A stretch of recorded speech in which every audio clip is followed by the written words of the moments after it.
అయితే ఈ కథ అనంత విశ్వంలో జరిగింది, ఒక భూమి యందు మాత్రమే కాదు. అయితే ఆ మహాలింగం ఆవిర్భవించినప్పుడు దేవతల ప్రార్థన మేరకు క్రమంగా లింగమంతా క్లుప్త రూపం ధరించి ఒక దివ్యమైన జ్యోతిస్వరూపంగా నిలబడిపోయిన చోటు భూమి యందు పవిత్ర భారతదేశం నందు అరుణాచలమనే చోట నిలబడింది.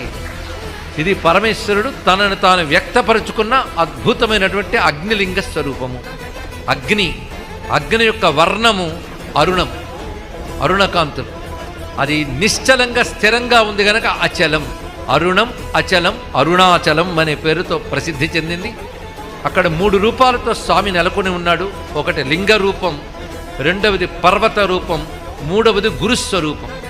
మొదటి 2 సామాన్యులు కూడా చూడగలరు, కానీ మూడవది సామాన్యులకు దర్శనం కాదు. ఆ గురుస్వరూపంగా కూడా ఆ పర్వతమనందే స్వామి ఉంటాడు. ఇది అరుణాచలము. అరుణాచలం అనే పేరే శివుని పేరైనది. అరుణము అచలము. అరుణం అనేది తేజస్సు, అచలం అనేది స్థిరత్వం. శివుడు ఎప్పుడు అచలుడే, కనుకనే శివుడికి ఒక పేరుంది స్థాణు అని. శివశాస్త్రం మనం చదివిన స్థిరస్థాణు ప్రభుర్భీమ ప్రవరో వరదో వరహ అని చదువుతాం. అందులో స్థిర స్థాణు, ఇదే శివుని యొక్క అద్భుతమైన తత్వం. ఈ 2 పేర్లలో తెలుస్తున్నది ఇక్కడ. శివుడు స్థిరుడు.